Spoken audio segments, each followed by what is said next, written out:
খুব সুন্দর করে আই মেকআপ করলাম, কিন্তু ল্যাশ পরার পর মনে হচ্ছে আই মেকআপ অনেকটাই ঢেকে যাচ্ছে, অথবা ল্যাশ ঘন বা বড় হওয়ার কারণে চোখ অনেক বেশি ছোট দেখায়। সঠিকভাবে আই শেপ অনুযায়ী আইল্যাশ সিলেক্ট না করার কারণে কিন্তু এই কমন প্রবলেমগুলো কম বেশি সবারই ফেস করতে হয়। হাই এভরিওয়ান, আমি জেসিকা। আজকের ভিডিওতে আমি শেয়ার করব কিভাবে আই শেপ অনুযায়ী আইল্যাশ সিলেক্ট করে সঠিকভাবে আই মেকআপকে আরো ফুটিয়ে তোলা যায়। So let's get started.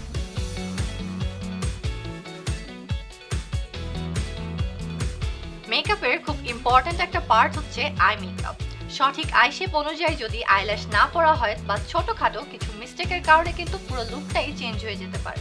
তাহলে নিশ্চয়ই বুঝতে পারছেন নিজের আই শেপ অনুযায়ী আইল্যাশ সিলেক্ট করা কতটা ইম্পর্ট্যান্ট। অনেক ধরনের আই শেপের মধ্যে কিছু আই শেপ হচ্ছে হুডেড আইস, রাউন্ড আইস এবং ডাউনটার্নড আইস। কমন আই শেপগুলোর মধ্যে একটি হচ্ছে ডাউনটার্নড আইস। এই আই শেপে চোখের আউটার কর্নারটি ডাউনওয়ার্ড টিল্ট থাকে, এতে বটম লিডের থেকে আপার লিড লার্জ দেখায়। এই ডাউনটার্নড আই শেপে এই ধরনের আইল্যাশ ভালো মানায়, এতে চোখের আউটার পার্টটি লিফটেড দেখায়। হুডেড আইজে ব্রাউ বোনের ঠিক নিচে এক্সেস স্কিন থাকে যা আইলিডকে অনেকটাই ঢেকে রাখে, এতে আইস অনেক ড্রুপি দেখায়।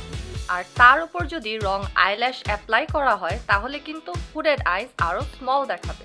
তাই হুডেড আই শেপের জন্য একটু flattering but long lashes mixed eyelash স্টাইলটি খুব ভালো মানিয়ে যায় এবং আইস ড্রুপি না হয়ে আরও ওপেন দেখায়। থার্ড আই শেপটি হচ্ছে round eyes. Round eye shape usually large, prominent and অনেকটাই সার্কুলার থাকে।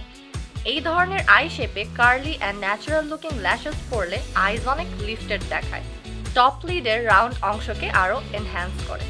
রাউন্ড আই শেপে হেভি ভলিউমিনাস ল্যাশ অ্যাভয়েড করা ভালো, কারণ এতে চোখ অনেক স্মল অ্যান্ড ফ্ল্যাটার দেখায়।